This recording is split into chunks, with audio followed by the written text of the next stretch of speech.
What is going on, everybody? We are back once again with another edition of Wrestling Republic's daily broadcast today. We are immediately following convenient time zone. Clash at the Castle. Perfectly convenient. Everybody's awake. So we have a full crew. Clash from Glasgow, Scotland. Absolutely delightful this morning for myself / into the afternoon. Depends on where you're at geographically, but we're stoked for everybody that's tuning in to this show post Clash at the Castle. I've got a wicked crew hanging out with me on this Saturday, June the 16th. First, I'm going to send this one just up north of me geographically to Canada. It's no longer cold there as far as I know, but it may be windy. Head of reviewing Coby Galenzoski, what's going on? What's going on? Of course, it is Clash at the Castle weekend for Scotland. And of course, they came and the atmosphere was amazing. They provided us memorable moments throughout the entire night. And of course, it's a pleasure to review and also to be a part of the podcast for the post show of that very show. Of course, you have other people to announce, so I'll let you get to that, Clark. Absolutely. Let's talk about it. I'm stoked. Geographically, let's send it slightly south to Texas. A good friend of mine, Ignacio, in the building. How'd you enjoy the show? And good to have you back as always. Good to be back. Oi, oi, oi. Ole, ole, ole. Bruv, or whatever they say over there across the pond. I'm deeper south this week. I'm visiting my dad in the good old Rio Grande Valley by the Mexican border. So yes, ready to talk some wrestling. And I gotta say, I didn't necessarily love this show, but we'll get into it. Oh, I'm excited to talk about it for sure. But before we do, this show was over in the UK, in Ireland. So we had to get somebody from the UK. He watched it with us. He's our resident guy when it comes to this.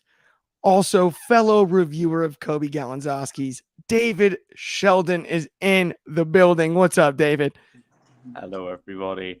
I'd just like to do something that I was hoping they were going to do after the Clash of the Castle show, but they let me down. Glasgow let me down, and so I'm going to do it instead. Bye, bye, Miss American Pie. Drove my Chevy to the levee, but the levee was dry. And them old boys were singing whiskey and rye, singing, "This'll be the day that I die. This'll be the day that I die." I was hoping that the Scottish bodybuilder was going to sing it, if given that there was no Tyson Fury to do it for him like there was in Cardiff. We had to put up with it in Cardiff, so you've got to put up with it now. In all seriousness, though, for once, I might actually agree with Ignacio for a change. We'll see. We might agree on some things, might not. But yeah, I had some mixed thoughts on this show. Some possibly more personal than others, but I am very excited to talk about it because there's a lot to get through, and there was some stuff I really enjoyed. So yeah, let's get on with it. Oh, dude, I feel like Jack Black in School of Rock. David, you got pipes, man. I'm fired up to get into this show. That was awesome. I apologize to the Scots, by the way, for my butchery of their accent. It was I couldn't resist. Perfect. It was perfect. I haven't been that tickled in a long time. I have to compose myself to start the show. Let's talk immediately about the main event, though. Speaking of Scots, you got one in Drew McIntyre. There's no debate about that. He is definitively Scottish, kilt and all. Was bringing swords out, Braveheart references, the whole nine. If anyone was worried about whether or not Drew is Scottish, he is, for sure. And this crowd was behind him tonight against Damian Priest. But there's a town in the Midwest, in the good old US of A. Chicago. I don't know if you've ever heard of it. Frank Sinatra wrote a whole song about it. You know, Eric Clapton got involved. Sweet Home Chicago and everything. a real cool place. And the guy from Chicago was in Glasgow tonight and spoiled the homecoming party in that referee shirt in a way that maybe we anticipated, maybe we didn't. But either way, I do think that this was the most entertaining and intriguing match of the night. I truly loved it from top to the bottom and didn't necessarily expect, because I thought, like, this is a little outside of my wheelhouse. I'm not from the UK, right? I don't have a dog in the fight necessarily. I'm not even that big of a Punk fan, as much as I am totally trolling Soul wearing my Chicago Blackhawks t-shirt. I will say I enjoyed the match. The finish was really cool. Where we go from here is going to be interesting. How in the world does CM Punk get out of Chicago? I'm going to go straight across the pond to you, David, first. How's Punk getting? I think the question was, how is he getting out of Scotland? No, back to getting out of Chicago. Through with a lot of security and a massive grin on his face, I'm sure. So, yes, this was a Clash at the Castle, that I overall struggled a little bit from a lack of personal investment. In that a lot of the matches I thought were very good. Not all of them, but a lot of the matches I thought were very good. But I struggled to really find a reason to care. This was probably the only exception to that. I was invested in this. I wasn't to start with. I was trying to... Once I stopped comparing it to Drew and Roman, which is a high bar, I obviously wasn't at Wrestling Republic, but I was in the building for Drew Roman, having it taken place in my home country of Wales. And feeling like I was part of a mob that were going to burn Cardiff to the ground if Drew didn't win. And just the atmosphere and the match layout. It was my favorite match of that year, best match I've ever seen live. And it was a very high expectation that this was probably never going to meet. It didn't meet it, but I did think it was a really fun match between the two of them. That botch with Priest going over the rope, I pray he's okay, because that was nasty. It was very much a big move sort of match. Took a little bit to find its footing. I think the end few sequences were great. I loved the Punk thing. I think it was really well framed by WWE. Doesn't make any sense, because for him to have to come out in the ref shirt, a series of events have to happen. There's got to be a ref bump. The ref's got to go down. He's got to, if you think about it from a logic perspective, doesn't make total sense. But it's wrestling, and I'm wrestling is a television show. And while that is, my sort of only frustration with that angle, I'm willing to overlook it because I got a proper laugh out of it. And I thought it was a very entertaining way to end the match. I think it's the right choice, because I think Drew and Punk is your SummerSlam match, and just keep building that guy higher and higher and higher. And yeah, I thought this match was my personal favorite thing on the show. My most entertaining match of the night, at the very least, even if not the cleanest of the night, or the match with the best fundamentals, the match that I, on a personal level, enjoyed the most. I'm in total agreement on that. And I think also, in a weird way, I would say second only to the crowd, the highlight of the show was this match, right? The crowd stole this show. And honestly, it's weird, because we've seen a lot of great international shows. And I broke it down this morning on Sunday Night Spotlight. Yes, we recorded it Saturday morning, by the way. And we do give everyone the heads up when you check it out tomorrow that we had not seen Clash at the Castle yet. But I mentioned very similar that this is one of those international crowds was my spotlight, right? And how great going to these markets is. I thought this Scottish crowd was so hot, they deserved better. And it's no comparison, because the Paris crowd was delightful. The France crowd was delightful, 100%. But that show was better.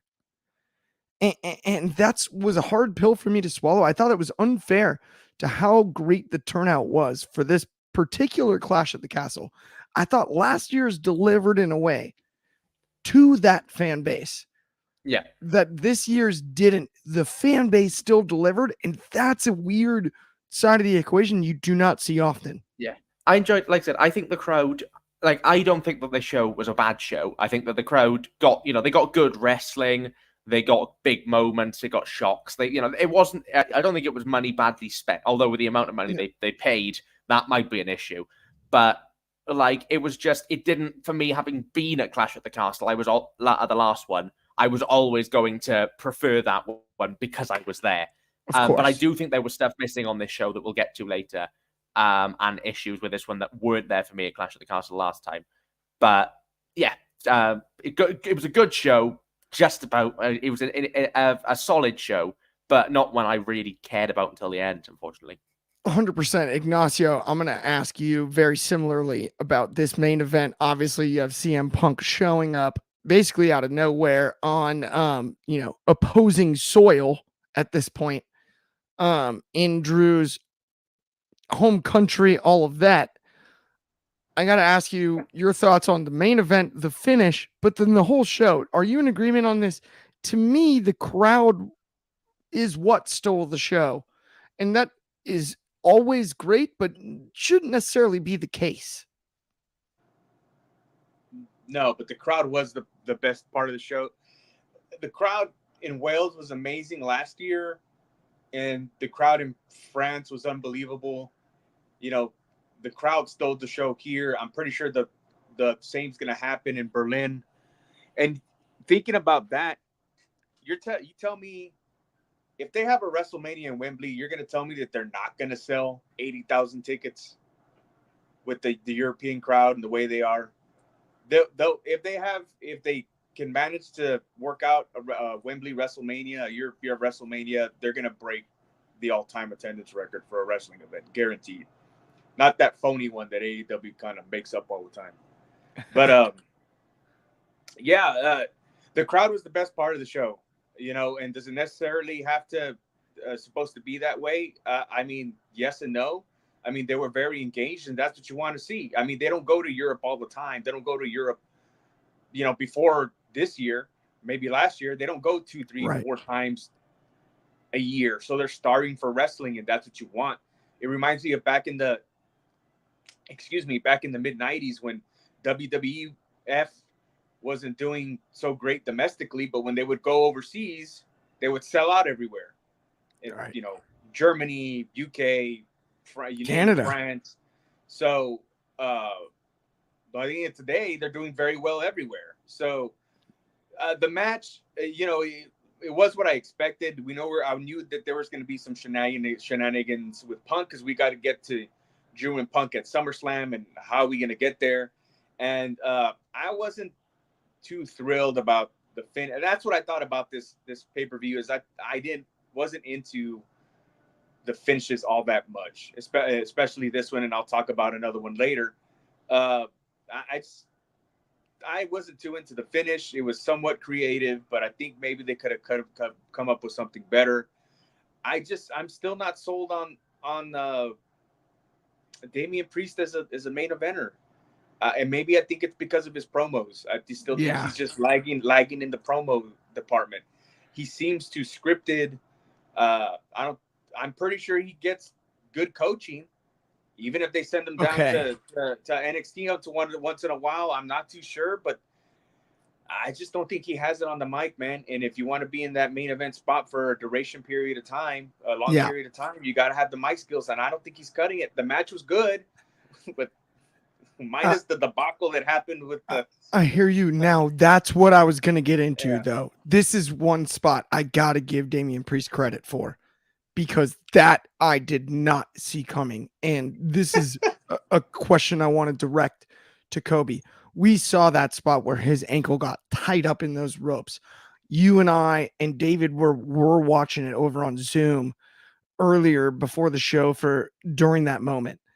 And I had mentioned to you, these ropes look tighter than normal, right? And we've much discussed already on this show that we're in an international market. So you're using a different ring than you're used to. You're using a different ring crew likely than you're used to, especially if you're saving money, you're hiring local hands and everything, right? To me, the ropes looked tight all night. There were a few spots where AJ Styles, I don't want to say he over-rotated because it's AJ Styles, but he landed on his butt and not his back, right? coming off of that middle rope. There's a few spots where the ropes seem to wiggle and move more. Don't get me wrong. I do not claim to be a professional wrestler or an expert, but I've watched so much pro wrestling in my lifetime. I recognized that those ropes looked tighter than normal. That tie-up spot looked nasty on his ankle. And whether his ankle's injured or not, to recover from that spot and the way they recovered from that spot, to me, was one of the most impressive things I saw all night. Even McIntyre made it more organic. That is something you don't see coming and you don't see often. And it is, I mean, Mick Foley lost his ear that way. Mick Foley lost his ear that way, right? Yeah. And to have your ankle tied up like that, whether the ropes were tight or not, I'm not trying to make any accusations. It's nobody's fault. This could happen in any match. It could happen any time. But the way it was handled, I was blown away by. Coby, I know, obviously, I've worked with you doing reviews, and you're the head of reviewing, and you're reviewing the show. Correct me if I'm wrong, right? Yeah. How do you handle a situation like that when it comes to the production part of it?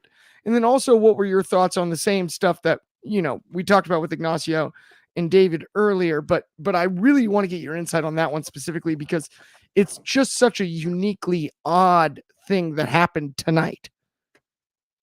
Yeah. So, I mean, from a production standpoint, it isn't going to necessarily affect it. Production, we talk about camera angles, camera cuts, lighting. The production and theme is essentially the category. So that's not necessarily going to affect the overall show rating at all. It does affect the match. It does affect the fact that this was a major botch. Yes, they did what they could do to save it, with paying attention to Drew McIntyre and trying to get him out. Like, I mean, keep in mind, this is a different spot if it's someone like Commander or Kyle Fletcher or Pentagon Jr. or Ray Phoenix, or someone who is, I don't want to say a smaller guy. Damian Priest is a tall, I don't want to say SOB. He is very, very tall, and he has those long legs. You saw Drew McIntyre literally had to pull him up so he could get his leg free. Obviously, that's what they needed to do to get him free, and I'm glad they realized that, and it didn't turn into, what do we do? What do we do? It was going to be carried. It was carried to the best of their ability.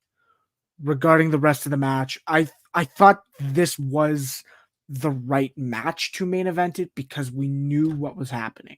We knew it was Drew McIntyre's homecoming, and they did it, I want to say, perfectly. Whether or not we got broken dreams, it's here or there. They could have done it, and they didn't.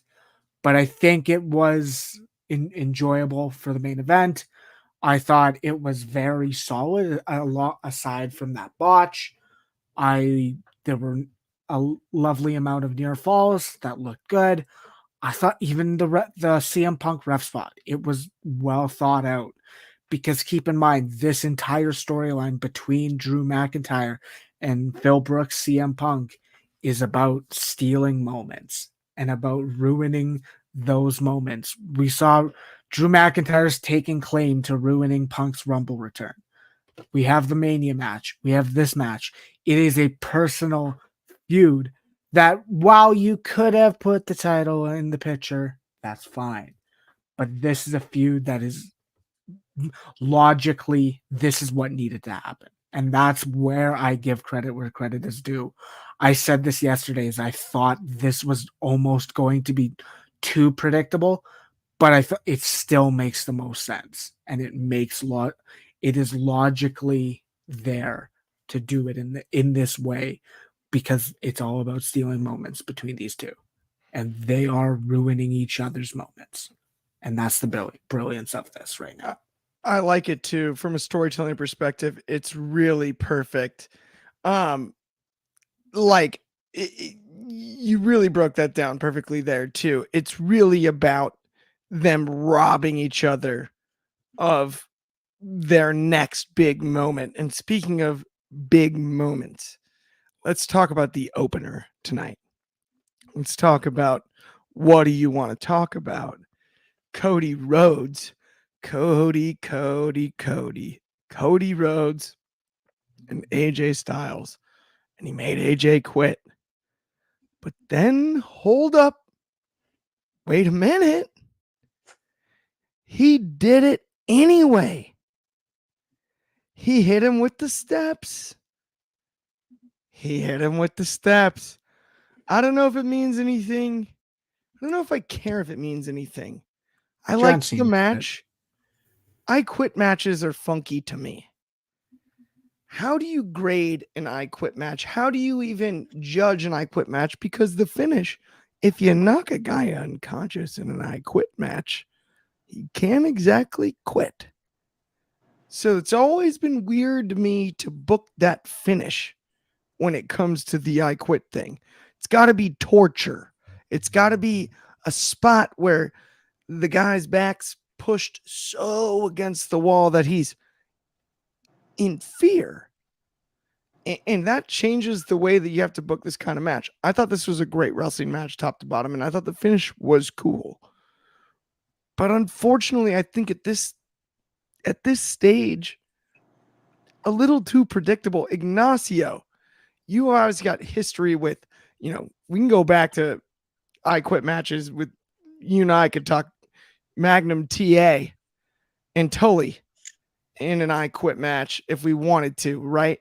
You've got history with I quit matches. Did you like this finish? Did you like the match as a whole? And what do you think about the future of the I quit match kind of period? Because in a weird way, it does feel too predictable. Well, it wasn't Magnum and Tully, that's for sure. And it wasn't Brett and Austin. I thought the finish was terrible. I did not like it whatsoever. I think whoever booked the finish deserves 3 to 5 years in a Scottish castle penitentiary or whatever they got over there with no chance of parole during that time. It was bad. I didn't like it. I think it was nonsensical. I think maybe they were trying to, it was to incorporate, maybe give Cody kind of an edge at the end when he hit AJ anyway with the steps. And I think if they're trying to do that, they could have done something different. I just didn't think it was very, very good at all. We start the match off and we go to furniture right away. We start pulling out tables and kendo sticks. And, I thought there was a lack of submission holds. I think we should have had a better wrestling match. I don't think we got that. We're using furniture. They fight to the back, and then they go to gorilla position, and we have these two athletes beating the heck out of each other, and everybody in gorilla position doesn't seem too afraid or scared of getting hit. Nobody gets up. Everybody's still talking to production. I think I saw Bruce Pritchard and his 6 chins sitting there. I figured they would get rid the whole place of the stench of Vince McMahon, but Bruce Pritchard's still there. Vince McMahon. Yeah. At least when they go next to Michael Cole and Corey, they at least get up every once in a while, like, oh shit, whatever. Then they do the handcuff bit, which nobody can do well anymore. It never really makes sense anymore when they do it. It always comes out bad. And Michael Cole even made a comment about it. He's like, oh, and there's the key to the handcuffs. It was in the bag also. How yes. He said something like that. The Michael Cole spot is the most fascinating, Ignacio. You're right. That one threw me off. Scoffed at it. Even he scoffed at it. He said, like, look at this shit. Yes. So I wanted to like this match because of who was involved, but I just can't. And I love Cody and I really like AJ, but it was bad. I don't think it was very good overall, and it was a terrible finish. And I don't care how good the match is. If you have a flop finish, it's a bad match. We've got an awesome comment over on Instagram from Jamie's 2001, which he said JBL quit because he was going to get hit with a pipe after beating Bloody. Batista quit after he was going through the stage from an attitude adjustment. AJ literally was going to get hit with the steps. And to his point, he got hit with the steps anyway. That's the funkiest part of this. He got hit with the steps anyway. Like, are we witnessing Cody Rhodes finally biting that bullet and turning heel? Is he going to do it? Cody, you guys are like one letter away from having the same name. You tell me, is he turning heel or no? So did John Cena turn heel when he attitude adjustment and beat Batista through the stage right after? He should have. I mean, he didn't. John Cena didn't do it, and Cody Rhodes isn't going to do it right now. You're not going to tell if he's turning heel. He's turning heel in a couple years. I'm at the point where I wonder, because they were doing a lot of camera cuts at that point. They were viewing Mama Rhodes, and I almost it looked like Mama Rhodes wanted him to do it, and Cody Rhodes is his mama's boy. He did it for his mama. I think that's how they did that spot. One thing I will say though, Cobe, is, dude, those slaps from Mama Rhodes. She's been in wrestling for how many years now? Lay it in. Hit him. I don't know. She had hit him. I don't know. Maybe AJ was too far away. Him. I don't know. I can't sit here and speculate about what went wrong. That's what it was. AJ was too far away. Wow. I love that. No, I'm not. She had to reach, and she had to step back and the reach advantage. Yeah, no, I get it, but just uncork it. I don't know. This is a Gunther should be teaching workshop on slaps. The net of it is we have Cody Rhodes. And it's funny because we've been kind of talking about it all week, whispering over here on Wrestling Republic on various shows about look, SmackDown hasn't quite been as scorching as Raw has been of late. If we're comparing those two and not making other comparisons that we usually like to make, and Raw's been looking really good. What can they do to capitalize on this match? I don't know necessarily. That's the hard part for me. And that's, David, that's the question I want to ask you. Go on. Sorry. Where do we go? No, you're good. Well, they set up where we're going, I think, which is Cody and Solo. I think that seems to be where we're going next. We had the never-ending poor Kevin Owens just wants to go anywhere but the bloodline. He's getting dragged back by his heels. So it's probably going to be something around that sort of probably a six-man tag at Money in the Bank, possibly, or something like that. I don't know. The thing with Money in the Bank is Money in the Bank sells itself. So you can kind of get away with doing that sort of thing on Money in the Bank because you've got two Money in the Bank matches that'll kind of sell it for you. But yeah, so that's where I kind of think we're going in the next sort of month. This is a strange match for me because I like both these guys. I really liked the Backlash match, not as much as certain people did, but I by certain people I think we know to whom I refer. But we did very much. I did very much enjoy it. This match I did like. It was a good wrestling match. I thought when they were wrestling, but I agree with a lot of what's been said. I thought the finish was pretty poor. It didn't make sense. I never felt Cody was in much peril, to make me really emotionally invest. I was kind of just watching it. The I Quit stipulation is silly. You know, it takes a very great match to do it right. I don't think it was quite that. So it was a very well wrestled match with a really fun spot with a chair into the face through the table. I enjoyed that. Yes. A great deal. But it was just, I wanted to invest in it because I love these guys and I loved the Backlash match. So I was kind of really trying to get into it and I just couldn't really, no matter how, even though I did think it was pretty, it was a very good opener from a technical perspective. It was this show in a nutshell, stuff that I could watch and admire the work, but I didn't always care. And this is probably one of the worst examples of it, to be fair, on this show. But yeah, there is another one I'll get to later. But yeah, a shame because the match was well wrestled. I agree with you. There was an amount of in this show do you want the prefixed menu or do you want what you actually want to order? And we got a lot of that prefixed menu. We got a lot of that, oh, it's already written. This is what you're gonna get. And it was cool for what it was. But at the same time, Ignacio made a great point about the handcuff spot. Those are the longest handcuffs I've ever seen. The handcuff spot was those are the longest handcuffs. I mean, wait a minute. Cody got them up and over his legs. They were behind his back at one point. Coby, and now I'm getting confused on letters here, right? But Coby with a B pointed it out during the show that Cody's all of a sudden the handcuffs were on his front and not behind his back. I apologize. I don't mean to interrupt, but I've just seen something brilliant that has to be said.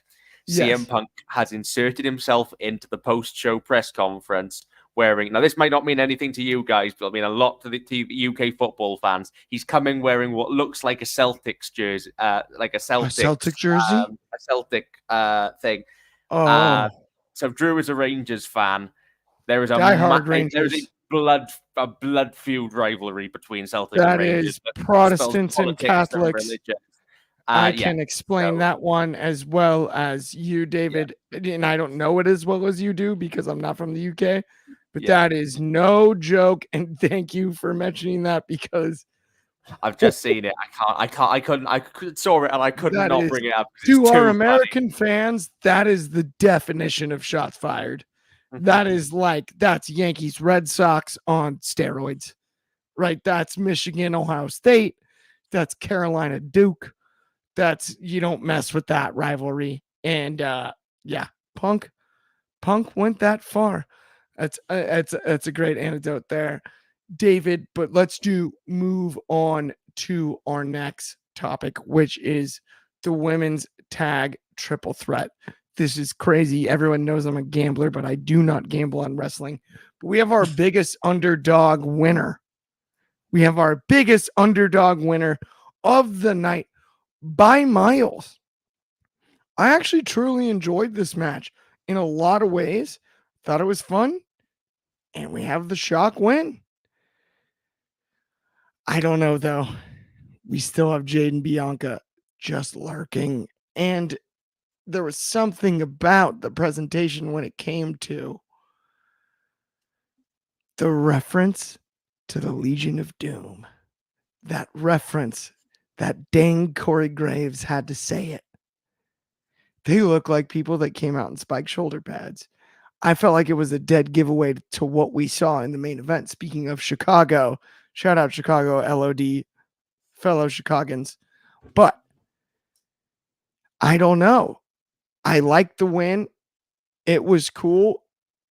It was the best we got as far as popping the home crowd, because we do know what happens in the next one we're going to cover with Piper Niven. But Coby, this match was really cool, I thought, and did it rate higher than you expected?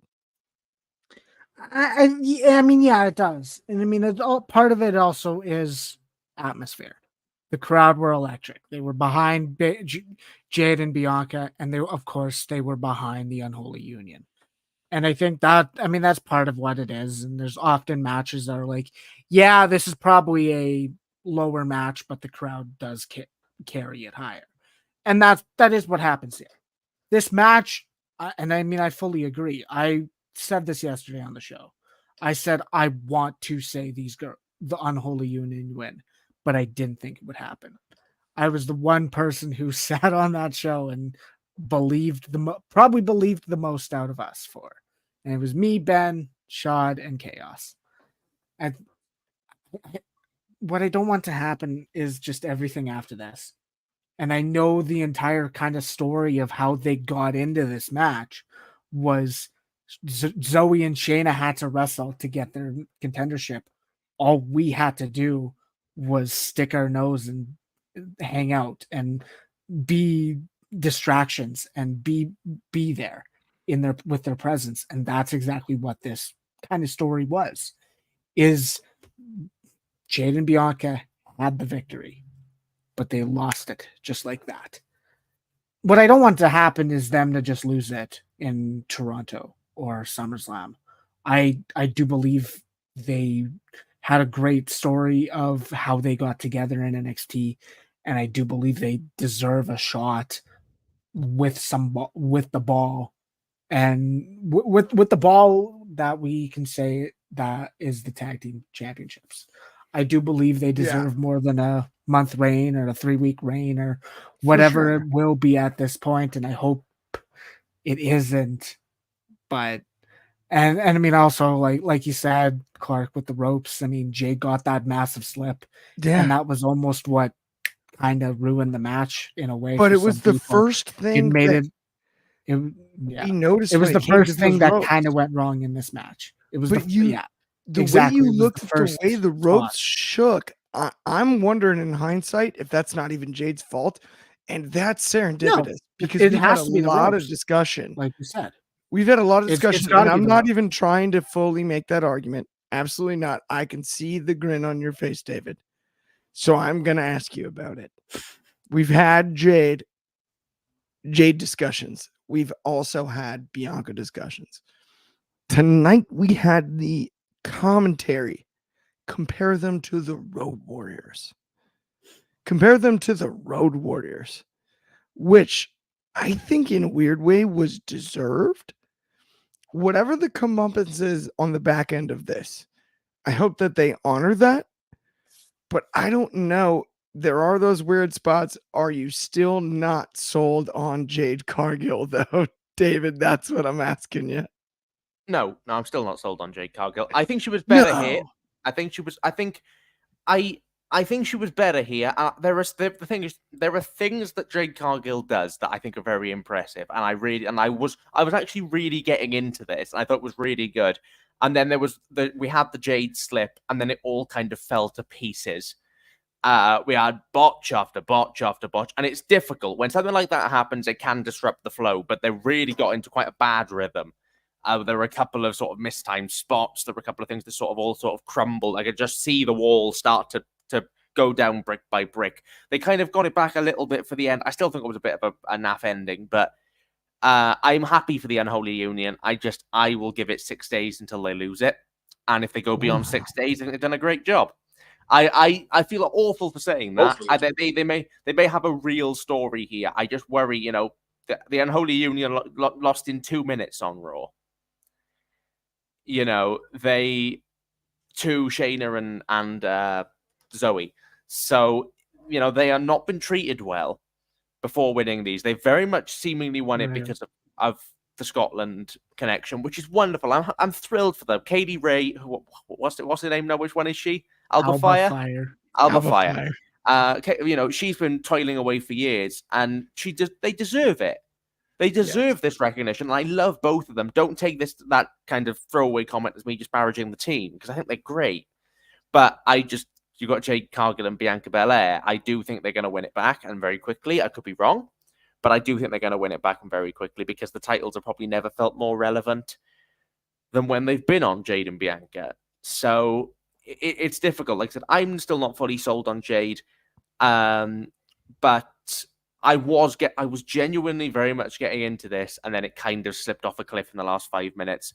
But I'll give it credit. This is I did just about enjoy this for a decent stretch until it kind of all fell apart a bit.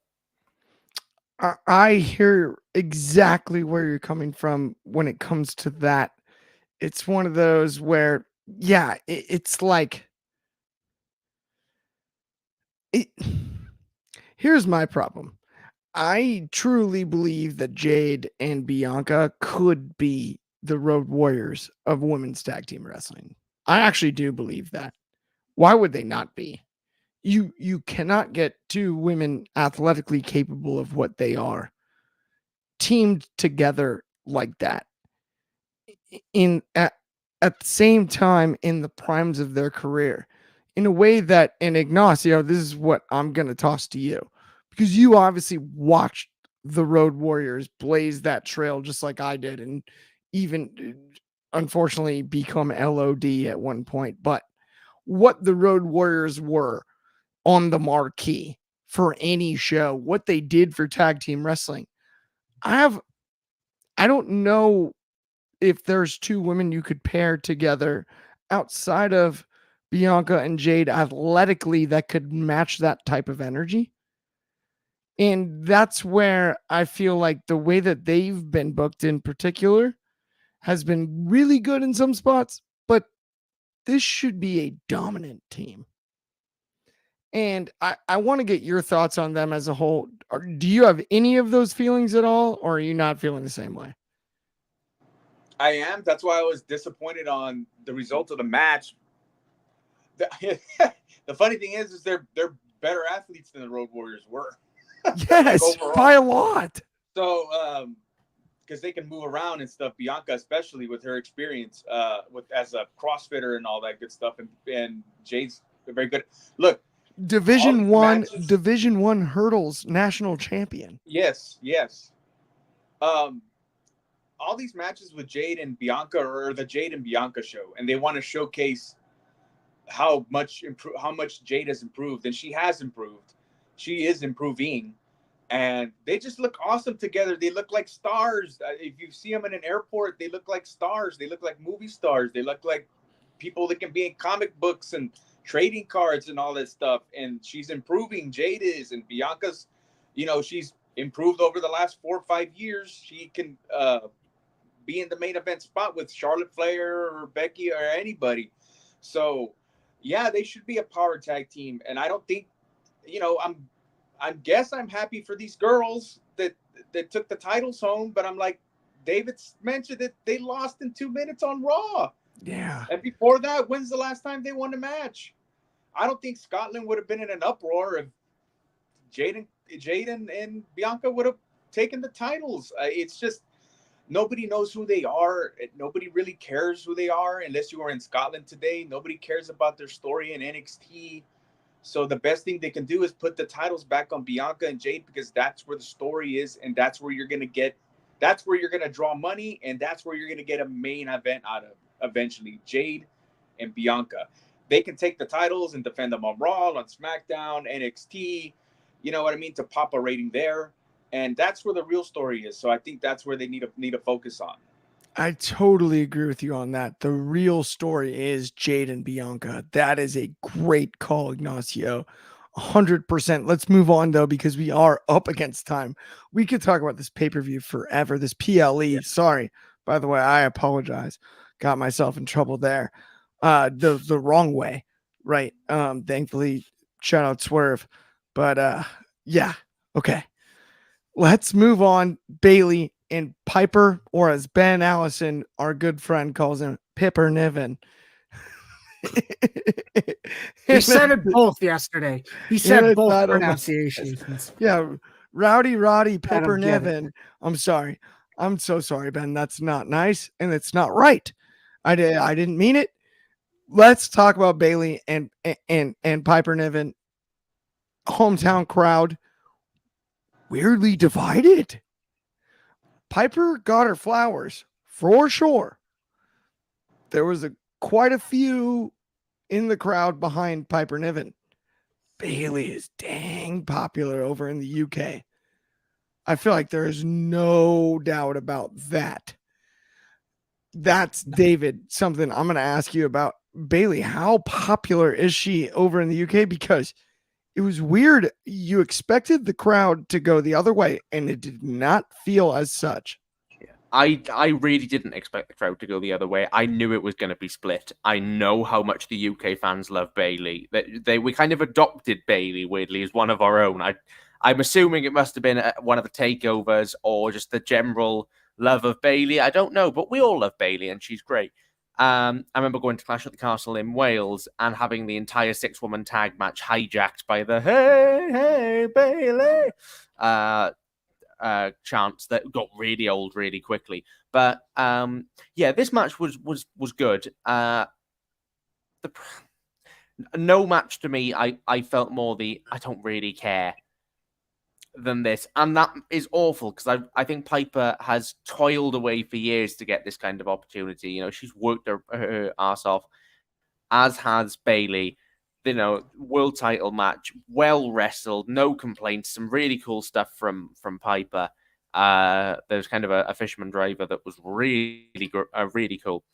But it's just, this was one of those, I was literally just, I was watching, I was appreciating the work, and I had no real interest because I knew Bailey was winning, no matter how much they tried otherwise with Piper. So it was a good match. It was just an example of maybe I wasn't in the mindset to fully give myself over to this show today. I don't know, but I very much watched it just like, this is good wrestling. I'm not all that interested. And that is a real shame. But Chelsea Green was very entertaining, and her coming back out in the lucha mask did give me a massive laugh. You're muted. Chelsea Green in the mask made the match for me. That to me was just hysterical. It was pure comedy. Ignacio, I got to ask you about that spot. I mean, how funny. To me, if you're going to have her reinsert itself in the match, it was just golden. That was the best part of the match. I mean, it was a good match, and I'm glad Piper Niven got her moment. She wrestled a very good match because she was probably going off the adrenaline from being in a hometown crowd. But I go up to get a drink, and when I come back, I swore I saw Rey Mysterio Jr. from '96 Halloween Havoc running down to the ring. I was like, "What's going on?" And I think they need to do something with Chelsea Green pretty soon, like working her way to the main event, because she's just so good in everything she does. Watch her during the match, like how active she is, her facial expressions. Yep. She's great in the ring. They just need to do something more with her. I think a year from now, fans are going to realize how really good she is and how underrated she is. She's absolutely infectious. Let's, Coby, unless you have more to add to it, let's get into this Intercontinental title match, because I really, really, really want to ask you about the way that you broke this puppy down, because this to me was match of the night. If you take the other obstacles outside of it, right? If you take that away, if you take the fact that it's in Scotland, the fact that it's Clash at the Castle, the timing, all of it out of it, I thought bell to bell, this was the most purely wrestled match of the night. And I want to know how you rated it. Also, we have the huge announcement. Gable is officially re-signed with the WWE. There's no mystery here. We're not worried about it. There's no dirt sheets involved. There's no nothing. He's re-signed. Taking this loss in what was an absolutely beautiful match across the board. Otis not quite doing his part. Maxine Dupree not quite doing hers. Within the context of the storyline, absolutely perfect. I really enjoyed it. What were your thoughts on it? Do you agree that it was match of the night? Absolutely. And I sat here yesterday on the show, on the prediction show, and I said, aside from the bloodline stuff, this is the best storyline going on in the WWE today. And I think this is a testament to what we say. This is cinema. There's emotions, there's facial expressions, there's everything we can sit here and say that we love in wrestling that they're doing in this case. The fact of the matter is over the last few weeks, we have seen Otis get monster pop after monster pop after monster pop for not even turning on Chad Gable. Yep. That's the beauty of this. I can sit here and say, without the story, this is brilliantly worked. We have him working the arm, working the leg. We have Maxine selling her boot. And I don't necessarily get wearing a boot and a heel, but of course, fashion. It's comical. It's great. I can say tremendous things about everything. The crowd. Like there were times during Drew McIntyre's entrance when they had that whatever the live and loud, yep. And it was like well, Sami Zayn's were higher right now. And then Drew's matched it. Sami Zayn deserves the world. And I fully agree. And I've said this over the last nearly year and a half, ever since he's really gotten all the momentum with the bloodline stuff. He deserves the world. I loved this match. I loved everything about it.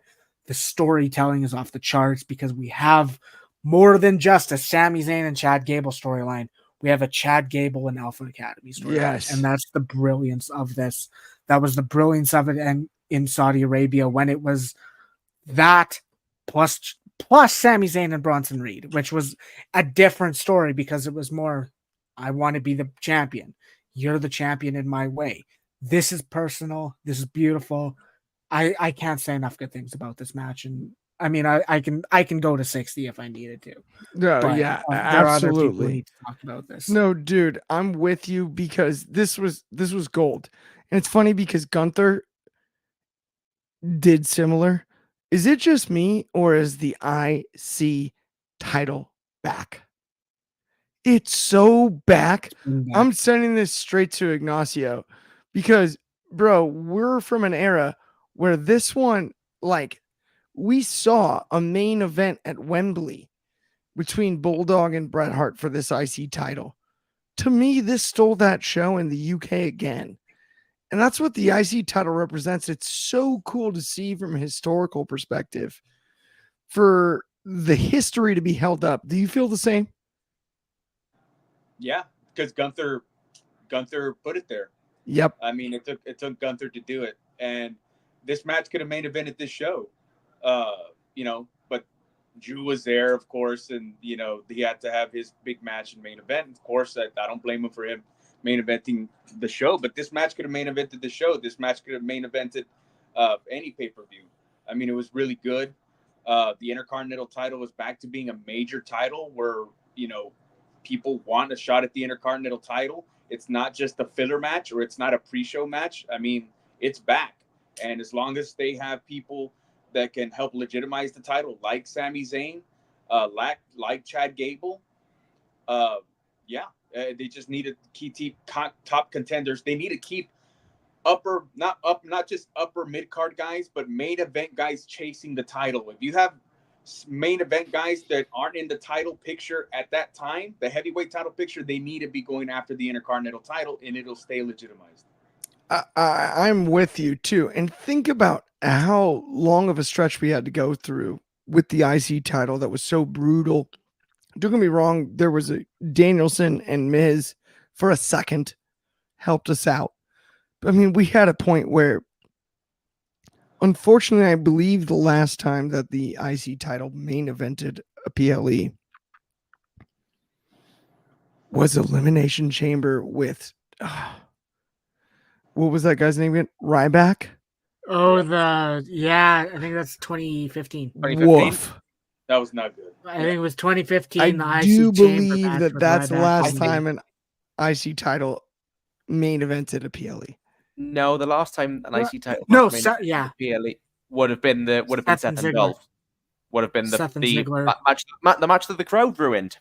Oh, that's even better. Yeah. So we put that behind. It was a 30-minute Iron Man match where the crowd, every single time the minute finished, they were going 10, 9, 8, and then they just took away the time slot because it was a solid match too. Like I enjoyed it, but we have an IC title renaissance, and it's been going well. Yeah. I want you to break that down for us for a second here, David, and then I really do want you to take us home with the song that the crowd deserved out in Glasgow. Please no. Oh, Ignacio, don't you love my dulcet tones? This is valuable airtime he's wasting. Oh, it's all right, Ignacio. We've had 60 minutes of your opinions. That's more than enough valuable airtime wasted. Anyway, let's go on to Intercontinental Championship, should we? Gunther, as Ignacio said, Gunther has revived the IC title, and Sami is just carrying on that good work. I don't think this was the best match of the show. I'll be honest. I really liked it. I thought it was a really good match. Is it blasphemous to say I wanted more out with it? I wanted more. I wanted a bigger progression in the story. Blasphemous is here. a reach, but it's I no, I liked what they did. I loved the Chad into Chad's shot block into Maxine. I thought that was very well done. It's just I've seen a lot of this now, and I'm starting to get to the point where, as over as it is, and I know they're building it slowly, I kind of want the payoff now, or I want to feel like we're really moving somewhere. Where the Raw is the place for that is very possible. I think that would probably be a more sort of that'll be a place. But I did say that after the last one, after the triple threat, and we never didn't really get that. We got some progression, but again, it's moving very slowly, as Triple H likes to do. But yeah, I think it was a good match, a very good match. Probably my second favorite match of the night, probably after the main. But yeah, very well done match. That, like I said, built very well. I just wanted a little bit more in the story department. And yes, as Clark has insisted that I sing. One second, hold on. 1 second. Okay. Here we Okay. go. So this is the song that if there's no Chicago-made punk in Glasgow tonight, we would have ended the night with. So we are going to end the evening here at Wrestling Republic with a song from David. Yeah. Cops in Scottish. Yes. I love you, baby, and if it's quite all right, I need you, baby, to walk a lonely night. I love you, baby, trust in me when I say, oh, pretty baby. I'm not going to do it anymore. Goodbye. Yes, we that is perfect. The way the Scottish crowd would have wished that they were sent home had CM Punk not arrived. Just like Tyson Fury did after his next title defense, would have moved on from American Pie straight to I Love You, Baby. This has been a blast. This has been awesome. If you haven't liked and subscribed, please do. Please do. And check out the daily broadcast every single day, same time, same place. It's noon Pacific. That's 3 East. That's 8 in the UK. That's 9 a.m. Hawaii. Have an excellent, excellent Saturday evening. We will talk to everybody soon.